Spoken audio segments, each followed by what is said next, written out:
अस्सलाम वालेकुम। आज का टॉपिक हमारा सॉफ्टवेयर क्वालिटी एश्योरेंस है। एक छोटा सा रिकैप कर लेते हैं, लास्ट लेक्चर में हमने क्या देखा था। हमने लास्ट लेक्चर में सॉफ्टवेयर रिव्यूज पे बात की थी डिटेल में। रिव्यूज क्यों कंडक्ट किए जाते हैं, रिव्यूज फिल्टर होते हैं सॉफ्टवेयर प्रोसेस के लिए कि आपने फिल्टर लगाना है कि आपकी जो प्रोडक्ट हो एरर्स बीच में से ना गुजर सके और प्रोडक्ट हो वो क्वालिटी वाली प्रोडक्ट हो। Cost impact of the software defects देखा कि एक डिफेक्ट जो होता है वो स्टार्टिंग में जब एरर फर्स्ट पेज पे होती है, रिक्वायरमेंट की स्टेज पे होती है, तो उसे रिकवर करने के लिए कम कॉस्ट लगती है। जब जैसे जैसे ये फेज में बढ़ती जाती है डिजाइन में जाके कास्ट इंक्रीज हो जाती है। अगर वो इम्प्लीमेंटेशन में चली जाती है कास्ट उसको रिकवर करने की और इंक्रीज हो जाती है। अगर टेस्टिंग में चली जाती है तो वो बहुत ज्यादा इंक्रीज हो जाती है। तो जितनी अर्ली स्टेज पे उस एरर्स को रिमूव कर दिया जाता है वो ज्यादा बेटर होता है एज कम्पेयर टू कि आप उसको लेटर स्टेज पे लेके जाओ और वो प्रॉब्लम बढ़ती जाए जिसकी वजह से आपको बहुत ज्यादा कास्ट और बहुत ज्यादा मैन पावर लास्ट पे जाके लगानी पड़ेगी। तो अर्ली स्टेजेस पे अगर रिव्यू कंडक्ट कर लिए जाते हैं तो वो आपके लिए बेनिफिशियल होते हैं। डिफेक्ट एम्पली इसके बाद हमने इसके लिए डिफेक्ट एम्पलीफिकेशन मॉडल देखा। अब डिफेक्ट एम्पलीफिकेशन मॉडल क्या कहता है, ये कहता है इसमें हमने एक विद रिव्यू एग्जांपल देखी थी विद रिव्यूज और एक एग्जांपल देखी थी विदाउट रिव्यूज। इसमें जब जो डिफेक्ट्स होते हैं वो अगली स्टेज पे जाके इंक्रीज होते जाते हैं, एम्पलीफाई होते जाते हैं और उनको रिमूव करने के लिए ज्यादा एफर्ट लगती है, ज्यादा टाइम लगता है, ज्यादा कॉस्ट लगती है। तो अगर अर्ली स्टेजेस पे रिव्यूज कर लिए जाते हैं कंडक्ट तो लेटर जब प्रोडक्ट आती है तो वो लेस एरर्स के साथ आती है। अगर अर्ली स्टेज पे रिव्यूज नहीं किए जाते, बेशक लास्ट पे टेस्टिंग होती भी है, लेकिन जो प्रोडक्ट आपकी आती है वो विद ज्यादा इफेक्ट्स के साथ आती है, लॉन्च होती है। इसकी हमने एग्जांपल देखी थी। रिव्यूज मैट्रिक्स, अब हमने अगर मेजर करना है रिव्यूज को, रिव्यूज की इफेक्टिवनेस को मेजर करना है तो उसके लिए मेजर करने के लिए क्या मैट्रिक्स यूज किए जाते हैं।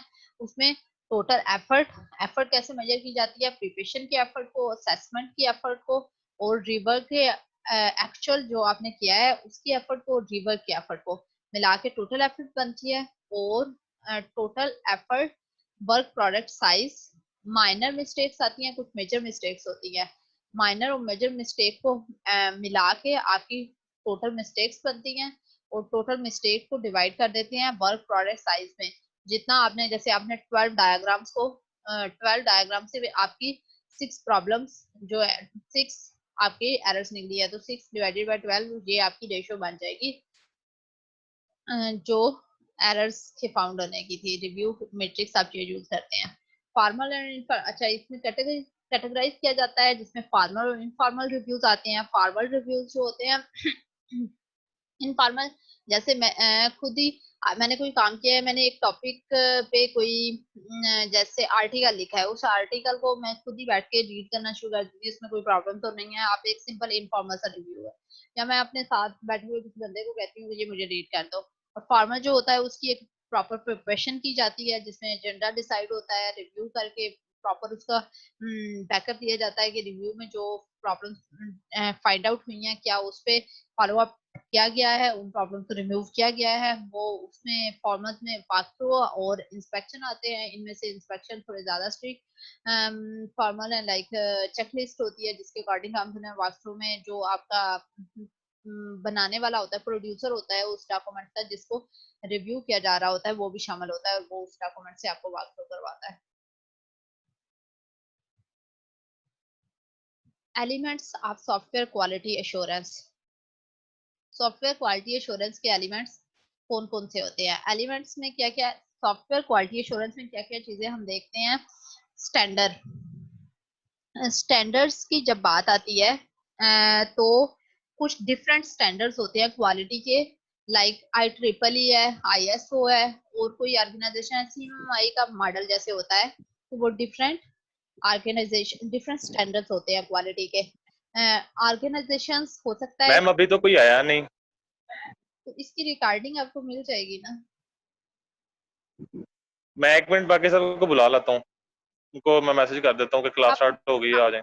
हम मैसेज करते हैं और रिकॉर्डिंग भी मिल जाएगी, जब आप आते हैं कोई क्वेरी होती है तो उस टाइम पे पूछ लीजिएगा। Okay ma'am.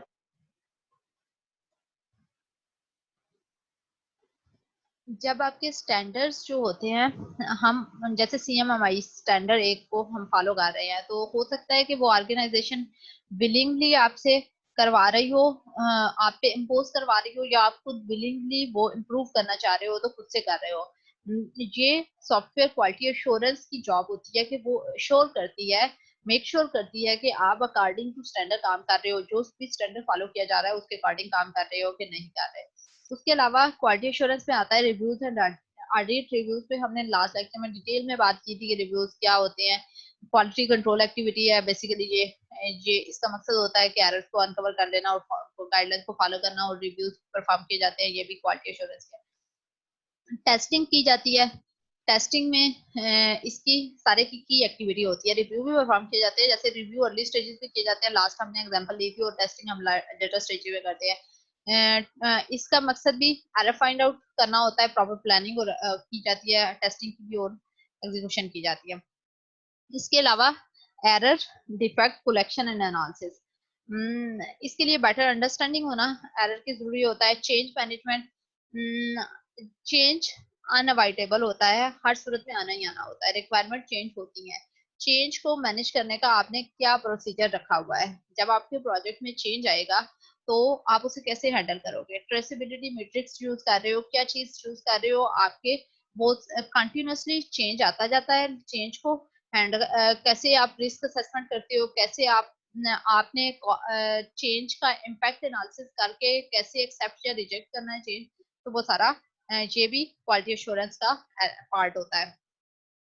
Education, educate the project team, अपनी टीम को एजुकेट करना। और software process improvement, software process, ये हमारा सॉफ्टवेयर प्रोसेस इंप्रूवमेंट जो हमारा लास्ट पार्ट होगा इस कोर्स का, उसमें हम इस पे कुछ लेक्चर्स करेंगे। प्रोसेस इंप्रूवमेंट क्या होती है, जैसे हमारी फर्स्ट स्टार्ट में बात हुई थी कि हम कहते हैं हम वन बाय क्या करते हैं, एक लेवल में होते हैं और हम एक लेवल से नेक्स्ट लेवल पे जाते हैं सीएमएमआई के। तो हम प्रोसेस इंप्रूवमेंट कर रहे हैं, हम एक किसी पर्टिकुलर लेवल पे हैं, हम देखते हैं कि ये हमारा डिस्क्रिप्टिव प्रोसेस है, जो उस टाइम में प्रोसेस होता है, फॉलो हो रहा होता है, वो आपका डिस्क्रिप्टिव प्रोसेस होता है। पहले आप डिस्क्राइब कर लेते हो अपने प्रोसेस को, उसको एज इज प्रोसेस कहते हैं, और देन आप देखते हो कि अगले लेवल में वो काम कैसे हो रहा है, उसको हम कहते हैं प्रिस्क्रिप्टिव प्रोसेस, प्रिस्क्राइब करना, क्या वैसे होना चाहिए, प्रिस्क्राइब करना, टू बी प्रोसेस। अब हम एज इज को टू बी बनाते हैं, वो हमारी इंप्रूवमेंट हो गई है, और अगले लेवल पे जो हमारा जब एज इज टू बी जो होता है वो हम इम्प्लीमेंट करना स्टार्ट कर देते हैं, जब हम उसके अकॉर्डिंग काम करने लग जाते हैं, तो वो हमारा टू बी जो होता है वो एज इज बन जाता है, डिस्क्रिप्टिव हो जाता है, और देन हम अगले लेवल पे मूव कर जाते हैं। ये कंटिन्यूअस इंप्रूवमेंट का साइकिल चलता रहता है। इस पे हम कुछ लेक्चर्स लेंगे कैसे की जाती है इंप्रूवमेंट। इसके अलावा वेंडर मैनेजमेंट आता है इसमें। वेंडर मैनेजमेंट में श्रिंक्ड रैप्ड पैकेजेस, अब श्रिंक्ड और कस्टमर ऑफ द शेल्फ, इसमें सॉफ्टवेयर होते हैं customer of the shelf packages लिए जाते हैं। टेलर्ड शेल, जैसे आप एक कोई प्रोडक्ट बनाने लगे हो, आप उसका मीन स्केलेटन ले लेते हो और आप अपने अकॉर्डिंग चेंजेस कर लेते हो उसमें। एंड कॉन्ट्रैक्टेड सॉफ्टवेयर, जहाँ फॉर एग्जांपल आपने वो ऑफशोरिंग की हुई, या आपने उसको दे दिया है कि आप किसी से बनवा रहे हो सॉफ्टवेयर, इसके लिए क्वालिटी गाइडलाइंस होती है वेंडर्स के लिए। ये वेंडर्स होंगे जिनसे आप ले रहे हो, या फिर आप उनसे कुछ पार्ट ले रहे हो या उनसे बनवा रहे हो, तो उनको कौन सी क्वालिटी गाइडलाइंस फॉलो करनी है। क्योंकि ये वाला जो पार्ट्स होंगे या जो सॉफ्टवेयर होगा, इसमें अल्टीमेटली आके आपका आपके सॉफ्टवेयर का पार्ट बनना है, तो आपने देखना है कि इसमें आपने क्या करना है। सिक्योरिटी मैनेजमेंट में साइबर क्राइम्स और प्राइवेसी रेगुलेशन, इसमें सिक्योरिटी आपकी जो भी प्रोडक्ट होगी उस पर आपने सिक्योरिटी के लिहाज से जो भी एक्टिविटीज, जो भी हमारी सॉफ्टवेयर क्वालिटी एश्योरेंस का पार्ट होता है कि हमने देखना है कि कितनी सिक्योर है, उसको सिक्योर बनाने के लिए आप कौन कौन सी एक्टिविटीज परफॉर्म कर रहे हैं। सेफ्टी डिफरेंट डोमेन्स में डिफरेंट होती है, लाइक हेल्थ केयर के लिहाज से हमें सेफ्टी बहुत इंपॉर्टेंट होती है। जहाँ पे ह्यूमन लाइफ से इन्वॉल्व होती हैं उसमें सेफ्टी बहुत इंपॉर्टेंट कंसर्न होता है। या एक सिंपल वेबसाइट बना रहे हैं तो उसमें हमारी सेफ्टी कोई खास उसका कंसर्न नहीं होता, या कोई सिंपल सी ऐप बना रहे हैं उसमें हमें सेफ्टी इतनी इंपॉर्टेंट नहीं होती। जहाँ ह्यूमन लाइफ इन्वॉल्व होती हैं या मल्टी बिलियन डॉलर जैसे GF17 या फिर कोई ऐसी रेडिएशन निकल रही है कोई मेडिसिन के लिए, कोई कैंसर की ट्रीटमेंट के लिए, तो उसमें हमें बहुत ज्यादा इम्पोर्टेंट होता है सेफ्टी। हाँ, इसके अलावा रिस्क मैनेजमेंट जो होती है वो हमारा सॉफ्टवेयर क्वालिटी एश्योरेंस के एलिमेंट होता है। सॉफ्टवेयर क्वालिटी एश्योरेंस में क्या आता है, स्टैंडर्ड्स फॉलो हो रहे हैं, रिव्यूज कंडक्ट हो रहे हैं, टेस्टिंग जो होती है वो सॉफ्टवेयर क्वालिटी एश्योरेंस का एलिमेंट है।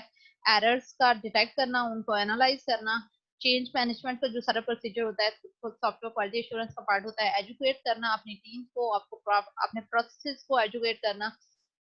वेंडर्स मैनेजमेंट जो आप ले रहे हो, वेंडर्स क्वालिटी की चीज आपको दे रहे हैं या नहीं, उनके लिए कितनी गाइडलाइन, किस क्वालिटी आपको चाहिए, ये आपका पार्ट होता है। इसके अलावा सिक्योरिटी मैनेजमेंट, सेफ्टी, ये आपकी सॉफ्टवेयर क्वालिटी एश्योरेंस का पार्ट होता है। और risk management, software quality assurance task. अब हम देखते हैं कि कौन कौन से टास्क होते हैं सॉफ्टवेयर क्वालिटी एश्योरेंस में। Prepare software quality assurance plan for the project. जब हमने प्रोजेक्ट मैनेजमेंट के टॉपिक पढ़ रहे थे, उसमें हमने इसका एक ओवरव्यू दिया था क्वालिटी वाला। तो उसमें हमने देखा था सबसे पहले हम क्या करते हैं, प्लान बनाते हैं, क्वालिटी एश्योरेंस एक कंप्लीट प्लान बनाते हैं कि इस प्रोजेक्ट के लिए हम क्वालिटी एश्योरेंस का एक प्लान बना लेते हैं कि हम कौन कौन सी क्वालिटी के लिए कौन कौन सी एक्टिविटीज परफॉर्म करेंगे और कैसे लेके चलेंगे। participates in the development of projects software process description। आप प्रोजेक्ट की प्रोसेस की डिस्क्रिप्शन में पार्टिसिपेट करें। Review software engineering activities to verify compliance with the defined software process. आपने जो डिफाइन किया है सॉफ्टवेयर प्रोसेस, एक्चुअल में जब आपने परफॉर्म किया है तो आप देखें, रिव्यू करें और वेरीफाई करें क्या वो इसके साथ कंप्लाई उसकी है या नहीं, क्या वो कुछ डेविएशन तो नहीं हो रही, क्या वो एक्चुअल में जो आपने डिफाइन किए थे वही स्टेप्स फॉलो करके बन रहा है। ऑडिट करें डिजाइनेटेड वर्क का, जैसे उसी में आ जाता है कि कंप्लायंस है या नहीं। ensure that deviation in software work and work products are documented and handled according to the documented procedure। अब यहाँ पे वो चेंज कंट्रोल बोर्ड वाला जो आपका काम है कि आपने इंश्योर करना है कि आपने जो सॉफ्टवेयर प्रोडक्ट जो भी वर्क या वर्क प्रोडक्ट में जो भी चेंज आया है, जो भी डेविएशन हुई है, क्या आपने उसे डॉक्यूमेंट किया है, उसको कैसे हैंडल किया है, जो हैंडल किया है वो आपने पहले से डॉक्यूमेंट। अब हमने चेंज का जब हमने सॉफ्टवेयर क्वालिटी एश्योरेंस प्लान बनाया तो हमने उसमें चेंज का एक प्रॉपर प्रोसीजर लिखा था, हमारे प्रोजेक्ट में जब चेंज आएगा तो हम ऐसे हैंडल करेंगे। अब जब एक्चुअल में चेंज आया तो एक्चुअल में क्या आपने उस प्रोसीजर को फॉलो किया या नहीं किया। Records any non compliance and report to the senior management.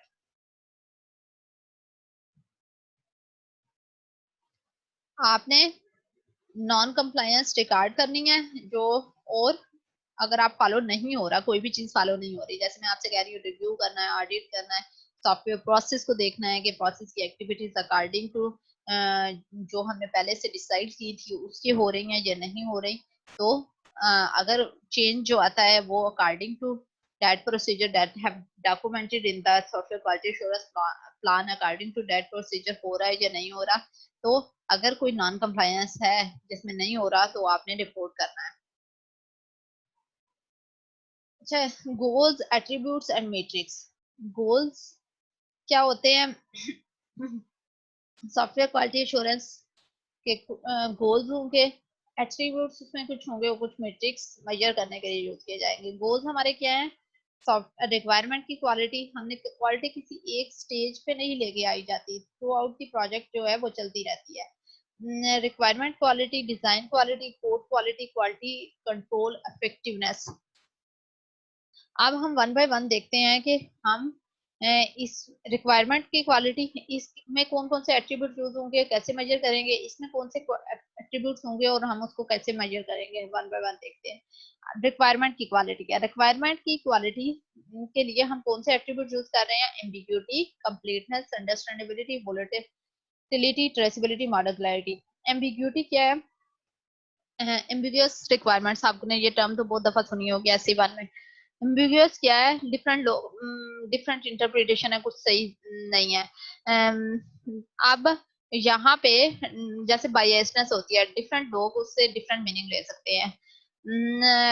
Ambiguity को मेजर करने के लिए क्या मैट्रिक्स यूज किए जाएंगे, जैसे हमने कहा गोल्स, एट्रीब्यूट्स, मेट्रिक गोल हमारा क्या है कि हमें रिक्वायरमेंट क्वालिटी की चाहिए, उसके लिए गोल को के लिए हम कौन से मैट्रिक्स वो एट्रीब्यूट यूज कर रहे हैं और एट्रीब्यूट को मेजर करने के लिए कौन से मैट्रिक्स यूज कर रहे हैं। मैंने पहले भी बताया कि रिक्वायरमेंट जो क्वालिटी है वो एक क्वालिटेटिव है, तो हम उसको क्वांटिफाई करना मुश्किल होता है। तो क्वांटिफाई करने के लिए ये आर एन डायरेक्टली हम कुछ मेजर्स यूज करते हैं, try to quantify this thing. यहाँ पे क्या होता है, एम्बिग्यूटी। एम्बिग्यूटी में क्या होता है, हम कैसे क्या मेजर्स यूज करते हैं, number of ambiguous modifier, for example many, large, very, इस तरह की टर्म्स यूज की होंगे। आप मैनी देखें, मेरे लिए मैनी का मतलब कुछ और होगा, लार्ज मेरे लिए लार्ज का मीनिंग कुछ होगा और होगा किसी और के लिए। फॉर एग्जांपल आपने वो पढ़ा था, कौन सा, quality function QFD, requirement gathering के लिए QFD का मॉडल पढ़ा था। उसमें क्या होता है कि हम क्वांटिफाई करते हैं रिक्वायरमेंट को। जैसे मैं कहूंगी कि मार्कर का साइज स्मॉल होना चाहिए। अब स्मॉल साइज का क्या मतलब है, स्मॉल साइज का मतलब आपके लिए कुछ और होगा, मेरे लिए कुछ और होगा। मैं बता दूंगी अगर 2 मिलीमीटर होना चाहिए तो वो सबके लिए 2 मिलीमीटर सेम होगा। हम उसको एक डिफाइन कर देते हैं। उसके बाद कंप्लीटनेस, नंबर ऑफ रिक्वायरमेंट्स को कंप्लीट होना चाहिए, number of to be allocated, to be decided, ये वाली चीजें जो अभी तक होने वाली हैं, ये वाली चीजें मिनिमम होनी चाहिए। आप देखें अगर ये वाली चीजें अगर स्टिल एग्जिस्ट करती होंगी इसका मतलब है कंप्लीट नहीं है। अंडरस्टैंडेबिलिटी, नंबर ऑफ सेक्शन और सबसेक्शन। अंडरस्टैंडेबिलिटी ऐसे इंक्रीज होती है कि आप जब उसे सेक्शन सबसेक्शन और उसे प्रूव करते जाते हो तो अंडरस्टैंडेबिलिटी हमारी इंक्रीज हो जाती है। वोलेटिलिटी, नंबर ऑफ चेंजेस पर रिक्वायरमेंट, रिक्वायरमेंट में कितने चेंज आए हैं, व्हेन चेंजेस इज रिक्वेस्टेड, किस टाइम पे चेंज आया है और कितने चेंजेस आए हैं रिक्वायरमेंट में, किसी एक रिक्वायरमेंट के किस टाइम पे चेंज आया है और कितने चेंजेस आए हैं, इससे हम मेजर कर लेते हैं quality. Traceability, number of requirement not traceable to designer code. अब हमने ट्रेसेबिलिटी में देखा कि ट्रेसेबिलिटी मैट्रिक्स बनते हैं जिसमें रिक्वायरमेंट्स एक दूसरे पे डिपेंडेंट होती है। हम कहते हैं कि एक रिक्वायरमेंट जैसे R1 है, R1 से हमारा use case 1, use case 2 effect हो रहा है और इसके साथ कौन सा इफेक्ट हो रहा है, क्लास डायग्राम इफेक्ट हो रही है, सीक्वेंस डायग्राम इफेक्ट हो रही है, कोलैबोरेशन डायग्राम इफेक्ट हो रही है, एक्टिविटी डायग्राम 1 इफेक्ट हो रही है। तो हमने ये मेंशन कर लिया। Number of requirement not traceable to designer code. अब कुछ ऐसे रिक्वायरमेंट होंगी, आपने रिक्वायरमेंट बनाते हुए अगर आपकी सारी रिक्वायरमेंट ट्रेसेबल हैं तो आपके क्वालिटी वाली रिक्वायरमेंट्स है। अगर आपकी रिक्वायरमेंट, कुछ रिक्वायरमेंट ऐसी हैं जो ट्रेस ही नहीं हो रही किसी भी चीज पे, किसी मॉडल पे, वो क्वालिटी वाली रिक्वायरमेंट नहीं है। Model clarity, number of UML models, number of UML models, आपके जो UML मॉडल्स, जैसे आपने रिक्वायरमेंट की फेज पे डिफरेंट डायग्राम्स बनाते हो, आपको ने पढ़ा होगा कि एनालिसिस की रिक्वायरमेंट एनालाइज की जाती हैं और GSRS का पार्ट होती हैं जिसमें हम सबसे पहले यूज केस डायग्राम बनाते हैं जो कि सिस्टम का इंटरेक्शन को शो कर रही होती है, फिर यूज केसेस को डिस्क्राइब करने के लिए एक्टिविटी डायग्राम बनाते हैं एनालाइज करने के लिए यूज केसेस को, एंड देन हम क्या करते हैं, उसके अलावा हम इंटरेक्शन डायग्राम बनाते हैं जिनमें सीक्वेंस और कोलैबोरेशन डायग्राम होती हैं और उसके अलावा क्लास डायग्राम बनती है, DFDs बनती है। तो ये सारे मॉडल्स जो होते हैं इनको UML मॉडल्स कहा जाता है। नंबर ऑफ UML मॉडल्स, कितने मॉडल डायग्राम्स आपने बनाए और डिस्क्रिप्टिव पेजेस पर मॉडल, एक मॉडल को डिस्क्राइब करने के लिए आपने कितने पेजेस यूज किए हैं, ये एक मैट्रिक यूज किया हुआ है रिक्वायरमेंट्स को क्वालिटी को मेजर करने के लिए। अब हम आते हैं डिजाइन की क्वालिटी पे। डिजाइन की क्वालिटी को मेजर करने के लिए कौन से एट्रीब्यूट, कौन से मैट्रिक्स यूज किए हैं देखते हैं। Architectural integrity, component completeness, interface complexity and patterns. Design, architecture integrity, existence of architecture model, अगर क्या आप कोई आर्किटेक्चर मॉडल यूज कर रहे हैं या कर ही नहीं रहे, आपका कोई आर्किटेक्चर मॉडल एग्जिस्ट करता है। Component completeness, number of component that trace to the architecture model, वो जैसे हमने कंप्लीटनेस की बात रिक्वायरमेंट में भी की थी, वहां हम मेजर किसी और मैट्रिक्स में कर रहे थे, यहाँ पे हम कंप्लीटनेस मेजर कोई और वे में कर रहे हैं। Complexity of procedural design, interface complexity की बात करेंगे और पैटर्न्स, आपने कौन कौन से डिजाइन पैटर्न यूज होते हैं, आपने डिजाइन पैटर्न डिफरेंट पढ़े होंगे ऐसे वन में जिसमें हम डिफरेंट डिजाइन पैटर्न यूज होते हैं और उनको मेजर करने के आपने कितने डिजाइन पैटर्न यूज किए हैं। कोड क्वालिटी की बात आती है तो उसमें कौन कौन से एट्रीब्यूट्स हैं, complexity, maintainability, understandability, reusability and documentation. Complexity को मेजर करने के लिए क्या मैट्रिक्स यूज होता है, साइक्लोमेट्रिक कम्प्लेक्सिटी। ये आपने कितने पाथ्स उसमें जा रहे हैं, कम्प्लेक्स लॉजिक, आपके लॉजिकल पाथ कितने बन रहे हैं उसके। साइक्लोमेट्रिक कम्प्लेक्सिटी एल्गोरिदम के कोर्स में आपने शायद कम्प्लेक्सिटी का ये डेफिनेशन वो देखी हो। मेजर कैसे किया जाता है, इसको मेजर करने के लिए साइक्लोमेट्रिक पाथ, उसके लॉजिकल पाथ देखे जाते हैं किसी भी कोड में। मेंटेनेबिलिटी, मेंटेनेबिलिटी को design factor, for example cohesion and coupling, हम कपलिंग को मिनिमाइज करने की कोशिश करते हैं, एक दूसरे पे इंटरलिंक ना हो, तो सो दैट कि अगर कोई चेंजेस होती हैं तो वो चेंजेस मिनिमम इफेक्ट करें। तो मेंटेनेबिलिटी में ये चीजें मेजर की जाती हैं कि आपके कोड में कितने कपलिंग कितनी है, कोहेजन कितनी है। अंडरस्टैंडेबिलिटी, यहाँ पे अंडरस्टैंडेबिलिटी देखें कोड में और रिक्वायरमेंट्स में भी अंडरस्टैंडेबिलिटी। रिक्वायरमेंट में अंडरस्टैंडेबिलिटी की बात हमने क्या की थी कि सेक्शन और सबसेक्शन डिटेल में बनाए गए हों ताकि वो अंडरस्टैंडेबल हो। यहाँ पे हम अंडरस्टैंडेबिलिटी को मेजर करने के लिए क्या मैट्रिक्स यूज कर रहे हैं, person, internal component, variable, naming convention. आपने हर कंपनी की डिफरेंट नेमिंग कन्वेंशन होती हैं, कुछ स्टैंडर्ड्स होते हैं और कुछ कंपनी खुद से अडॉप्ट करती है ताकि उसके सारे एम्प्लॉयज उसको अंडरस्टैंड कर लेते हैं। तो नेमिंग कन्वेंशन जो आपने वो यूज कर रहे हैं वो आपने यूज की हुई। या रीयूजेबिलिटी, परसेंट रीयूज कंपोनेंट्स। अब आपकी रीयूजेबिलिटी, जैसे आप सॉफ्टवेयर बनाते हो तो एक दो तीन चार बना लेते हो, देन आपके पास कोई और नया प्रोजेक्ट बनाने के लिए आता है तो बहुत से हिस्सा जो होता है आप वो उसमें से ऐड करके उस पर डाल देते हो। तो आपने कितना कोड रीयूज किया है इसमें, कितना न्यू लिखा है। डॉक्यूमेंटेशन, रीडेबिलिटी इंडेक्स, आपकी उसकी डॉक्यूमेंटेशन की रीडेबिलिटी कितनी है। क्वालिटी कंट्रोल, अब फोर्थ पे हमारा गोल था क्वालिटी कंट्रोल इफेक्टिवनेस। अब उसकी इफेक्टिवनेस को मेजर करने के लिए क्या एट्रीब्यूट्स, कौन से मैट्रिक्स यूज किए जाते हैं। फर्स्ट में आता है रिसोर्स एलोकेशन। रिसोर्स एलोकेशन में आप देखें कि आपने स्टाफ आवर परसेंटेज पर एक्टिविटी, हर एक्टिविटी पे कितने स्टाफ कितने आवर्स लगाए हैं, उससे क्वालिटी कंट्रोल की। अगर आपने वो आवर्स, अगर आपने क्वालिटी कंट्रोल की एक्टिविटीज के लिए मिनिमम आवर्स लगाए हैं तो आपकी इफेक्टिवनेस इतनी अच्छी नहीं होगी। अगर आप ज्यादा टाइम कंज्यूम किया तो डेफिनेटली इफेक्टिवनेस अच्छी होगी। Completion rate, actual versus budgeted, जो आपने प्लान किया था स्टार्ट से। हम प्रोजेक्ट मैनेजमेंट के भी जब से वो पढ़ रहे हैं टॉपिक, हमने यही किया है कि हमारा जो एक्चुअल होता है और जो हमारा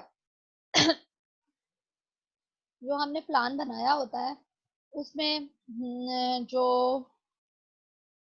हम कंपैरिजन करते हैं कि जो प्लान था और जब एक्चुअल में परफॉर्म हुआ तो उनमें कितना जो है चेंज आया, कितना वो मीट नहीं कर रहा। रिव्यू इफेक्टिवनेस, अगर आपने रिव्यू परफॉर्म किया है तो कौन से मैट्रिक्स यूज किए हैं। टेस्टिंग की इफेक्टिवनेस, जो आपने टेस्टिंग की एक्टिविटीज की हैं कितने एरर्स फाइंड किए हुए हैं, कहाँ से एरर्स निकल रहे हैं। स्टेटिस्टिकल क्वालिटी अश्योरेंस, अब हमने स्टेटिस्टिक नंबर की फॉर्म में बात करनी है। स्टेटिस्टिकल क्वालिटी एश्योरेंस में क्या करेंगे, software errors are collected and categorize, errors को कलेक्ट कर लिया, रीजंस फाइंड आउट करना कि ये एरर्स किन रीजंस की वजह से आई हैं, यूजिंग द पारेटो प्रिंसिपल। अच्छा, ना आइसोलेट द 20% काजेस। अच्छा, पारेटो प्रिंसिपल जैसे 80-20 रूल भी कहते हैं, इसमें क्या होता है कि जो 80% प्रॉब्लम्स होती हैं वो 20% काजेज की वजह से आती हैं। तो अगर हम इन 20% काजेज को कंट्रोल करने की कोशिश कर देते हैं तो वो हमारे मैक्सिमम हद तक प्रॉब्लम्स को रिकवर करा जा सकता है, रिमूव किया जा सकता है। तो ये 80-20 रूल क्या कहता है कि 80% काजेज, या पारेटो प्रिंसिपल क्या कहता है कि 80% प्रॉब्लम जो होती हैं वो उनकी काज 20% काजेज की वजह से होती हैं। अब इन 20% काजेज पे काम किया जाए तो वो 80% प्रॉब्लम्स को रेक्टिफाई किया जा सकता है। Once causes are identify, correct the problem. जब आपने ये काजेज को आइडेंटिफाई कर लिया है तो आप उन प्रॉब्लम्स को करेक्ट कर ले। Spend your time focusing on things that really matters, but first we be sure that you understand what really matters. ये कोटेशन लिखी हुई है कि आप उसमें टाइम कंज्यूम करें जो आपके लिए मैटर करता है, लेकिन सबसे पहले आपको ये पता होना चाहिए कि क्या चीज मैटर करती है। पॉसिबल एक रिसर्च से साबित हमने फाइंड आउट किया कि कौन कौन से काजेज, यहाँ पे हमने बात की कि 80% प्रॉब्लम जो होती हैं वो 20% काजेज की वजह से आती हैं, लेकिन ये जो प्रॉब्लम काजेज होती हैं एरर्स की कौन कौन सी होती है मेनली, जिसमें इनकम्प्लीट और एरोनियस स्पेसिफिकेशन आता है। फर्स्ट ऑफ ऑल इनकम्प्लीट और एरोनियस स्पेसिफिकेशन क्या है कि आपकी जो रिक्वायरमेंट्स हैं वो कंप्लीट नहीं है, वो उनमें एरर्स है। मिस इंटरप्रिटेशन, आपने कस्टमर ने आपको आके कुछ कम्युनिकेट किया है और आपने उसमें मिस इंटरप्रिटेशन हो रही है आपकी कम्युनिकेशन, कस्टमर की कम्युनिकेशन में। Intentional deviation from the specification, आपने स्पेसिफिकेशन में कुछ रिक्वायरमेंट लिखी हुई थी, आपने विलिंगली उससे डेविएट कर लिया, वो आपसे इंप्लीमेंट नहीं हो रहा है। फॉर एग्जाम्पल मैं आपको असाइनमेंट में कोई काम करने के लिए देती हूँ, वो आपसे हो नहीं रहा, तो आपको समझ आ गई है क्वेश्चन की, लेकिन आप विलिंगली उसे अल्टर कर लेते हो, आप कहते हो मुझे तो ऐसे समझ आई थी, तो मैं उसे आसानी पैदा करने के लिए। तो इस तरह से भी होता है एरर्स की reason. Violation of programming standard, कुछ कंपनी के स्टैंडर्ड से उनको वायलेट किया हुआ है। Errors in data representation, inconsistent component interface, आपने इनकंसिस्टेंट का मतलब है कि कंपोनेंट इंटरफेस में एक जगह पे आपने होम बटन कहीं और लगाया हुआ है, दूसरी जगह पे होम बटन कहीं और ले गए हैं, ये इनकंसिस्टेंसी डिफरेंट सेम नहीं है। Error in design logic, logic में एरर्स है, इनकम्प्लीट और एरोनियस टेस्टिंग, टेस्टिंग में प्रॉब्लम हो सकती है। ये सारी रीजंस है एरर की। परेटो प्रिंसिपल क्या कहता है कि जो 80% प्रॉब्लम्स होती हैं वो 20% एरर की वजह से आती है। काजिज, उनकी काजिज जो होती हैं वो 20% काजिज की वजह से 80% प्रॉब्लम आती है। अगर हम उन 20% पे काम कर लेते हैं तो ये 80% रिमूव की जा सकती है। अब यहाँ पे आपको एक एग्जांपल दी गई है जो कि जहाँ पे प्रेसमैन की बुक से ली है, इसके 440 पेज से। टोटल में आप देखें, ये आपकी फर्स्ट एरर की टाइप थी जो कॉमन रीजन होती है, क्या? इनकम्प्लीट एंड अरोनियस स्पेसिफिकेशन, और उसके बाद miss interpretation of customer communication. इसकी वजह से कितने नंबर ऑफ एरर्स आते हैं और ये कितना परसेंट बनाती है एरर्स का। इसमें सीरियस प्रॉब्लम्स आगे बताए हुए हैं, मॉडरेट कितने हैं, माइनर कितने हैं। अब देखें यहाँ पे हम अगर ये ज्यादातर प्रॉब्लम जो है हमारे इनकी वजह से आ रहे हैं, अगर इनकी ये रीजंस को, एरर की जो काजेज है इनको रिमूव कर दिया जाए तो हमारे मैक्सिमम हद तक प्रॉब्लम्स को सॉल्व किया जा सकता है। सिक्स सिग्मा क्वालिटी इंप्रूवमेंट का एक मॉडल है, आप इसे ऐसे कंसिडर कर सकते हैं। मोटोरोला ने 1980 में दिया ये मॉडल पेश किया। Statistical analysis of data to measure and improve operational performance of identifying and eliminating. Six sigma deviation क्या है? 3.4 instances defect per million occurs. अगर पर मिलियन अक्रस पे इतने डिफेक्ट्स आ सकते हैं, अगर 1 मिलियन टाइम्स आप एक सॉफ्टवेयर उसमें चलता है तो उसमें आपके कितने डिफेक्ट्स आ सकते हैं, ये बताया हुआ। अच्छा, मेन क्या है सिक्स सिग्मा, इसको डीमैक भी कहा जाता है। इसका मतलब क्या है? Define, measure, analyse, improve and control, ये इसके टोटल एक्टिविटीज है। जैसे आपको ये भी एक तरह का आप इम्प्रूवमेंट का भी कंसिडर कर सकते हैं, जैसे सीएमएमआई में इम्प्रूवमेंट हो रही होती है तो इसको सबसे पहले आपको प्रॉब्लम को डिफाइन करना है। कस्टमर, जैसे आपके पास जो भी चीजें आ रही हैं, आपने कस्टमर की रिक्वायरमेंट को डिफाइन किया, डिलीवरेबल को, प्रोजेक्ट्स, गोल को, सारी चीजों को आपने डिफाइन कर लिया। देन मेजर करना है, measure the existing process and it's output, आपने जो पहले के प्रॉब्लम प्रोसेस थे उनकी आउटपुट को मेजर किया। देन एनालाइज, एनालाइज में क्या आता है? Analyse the defect metrics and determine the major causes, कौन को डिफेक्ट्स कौन कौन से हैं और उनकी मेजर रीजंस कौन कौन सी आती हैं वो एनालाइज करना। देन आपने इम्प्रूव करना और कंट्रोल एक्टिविटीज कुछ करनी ताकि आपका जो इम्प्रूवमेंट वाला प्रोसेस है वो रहे, और देन आप फॉलो अप उसे लेके दोबारा से आप इम्प्रूव वर्जन के साथ काम करने चाहिए। तो ये साइकिल चलता रहता है, define, measure, improve, define, measure, analyse, improve and control, ये साइकिल आपका चलता रहता है। आपने इसी तरह से काम करना। आप सिक्स सिग्मा पे और कुछ सर्च कर सकते हैं, आप नेट से सर्च करना कि आपकी ये एक असाइनमेंट है कि आपने सिक्स सिग्मा पे देखना है, मटेरियल होगा इस पे बड़े बहुत कंप्लीट, इवन बुक्स भी होती हैं। मैंने आपको जस्ट इसका एक ओवरव्यू दिया है कि सिक्स सिग्मा होता है क्या है, ये डिफरेंट स्टेप होते हैं जिसमें हम इम्प्रूवमेंट लेके आ रहे होते हैं। सॉफ्टवेयर रिलायबिलिटी, रिलायबिलिटी क्या होती है? The probability of failure free operation of a computer program in specified environment for a specified time. आपकी कोई जैसे अगर आपने ओपन किया है यूट्यूब, क्रैश कर गया है आपका सॉफ्टवेयर, कोई भी आपने ओपन किया है, तो वो रिलायबल नहीं है। रिलायबिलिटी कैसे है? Example 0.99 over 8 elapsed processing hour. 8 hours में, जैसे फॉर एग्जांपल आपने 1000 टाइम ओपन किया है, तो वो उसमें 999 टाइम ठीक होना चाहिए, एक दफा खराब हो सकता है, कोई एरर आ सकती है। Reliability failure non conformance. अच्छा, फिर उसने डिफाइन किया फेलियर नॉन कन्फर्मेंस जो है वो भी रिलायबिलिटी में आती है। अनाइंग जो होता है वो भी रिलायबिलिटी में आती है। रीवर्क अब वीक्स वो भी रिलायबिलिटी, आपकी रिलायबिलिटी अच्छी नहीं होती है अगर मेट नहीं हो रहा होता।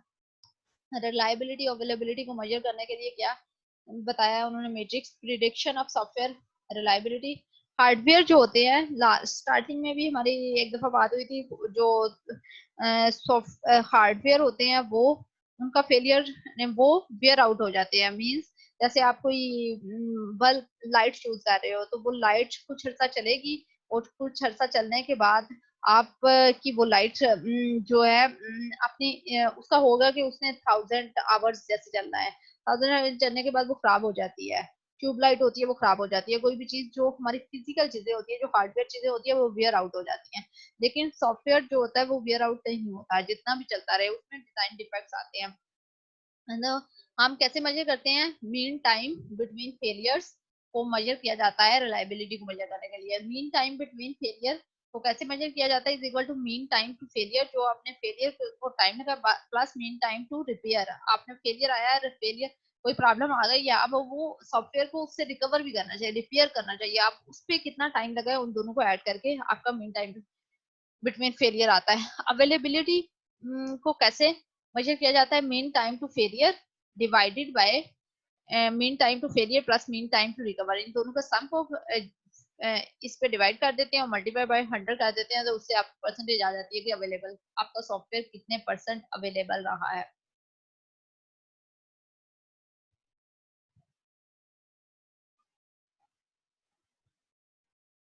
सॉफ्टवेयर सेफ्टी, सेफ्टी की बात करते हैं तो identification and assessment of potential hazard, कोई प्रॉब्लम तो नहीं है। लाइक सेफ्टी की मैंने पहले भी बात की कि डिफरेंट डोमेन में डिफरेंट होती है, जैसे जहाँ पे ह्यूमन लाइफ्स इन्वॉल्व होती हैं और जहाँ पे बहुत ज्यादा मॉनेटरी लॉस होता है, जैसे JF-17 और आपके मिसाइल्स होते हैं, तो वहां पे सेफ्टी ज्यादा जरूरी होती है जहाँ पे ह्यूमन लाइफ इन्वॉल्व होती है। अब जैसे कैंसर की कुछ ट्रीटमेंट की एप्लीकेशन है, उसमें उससे रेस निकलनी है, अगर वो रेस कुछ भी जरा सी भी ज्यादा निकल जाएगी तो उससे ह्यूमन की डेथ हो सकती है। तो वहां पे सेफ्टी बहुत जरूरी होती है। Safety related requirement can be specified, आपने लिस्ट की हुई है। अनडिजायर्ड इवेंट क्या हो सकते हैं उन रिक्वायरमेंट में, और द डिजायर्ड सिस्टम रिस्पॉन्स भी, अगर कोई प्रॉब्लम आती है तो उसके रिस्पॉन्स में सिस्टम को क्या करना चाहिए। Difference between software reliability and software safety. आप यहाँ पे देखें, यहाँ पे रिलायबिलिटी में आपका फेलियर हो गया, आपका सिस्टम रिलायबल नहीं है, आपको फेलियर नहीं आना चाहिए। और यहाँ पे अगर फेलियर वो आ जाता है तो वो आपका सिस्टम सेफ तब होगा जब आप में कोई फेलियर आए ना। आपका अगर फेलियर आ जाता है तो उस फेलियर की आपने लिस्ट डाउन करनी है, कौन से अनडिजायरेबल इवेंट्स अक्कर हो सकते हैं सिस्टम में। अगर वो सिस्टम में अक्कर हो जाते हैं, मीन वो फेलियर आ गया है, रिलायबल नहीं है सिस्टम, तो उसके डिजायर्ड रिस्पॉन्सेज क्या होने चाहिए? मिनिमम वो जो मीन टाइम टू रिपेयर जो होता है वो कैसे रिस्पॉन्स किया जाएगा। बस आज के लेक्चर के लिए हमारा इतना ही था। आपने कोई क्वेश्चन करना है तो आप पूछ सकते हैं। इर्सा तारिक, आप लोग की जो अटेंडेंस होती है वो पहले भी बहुत कम होती है।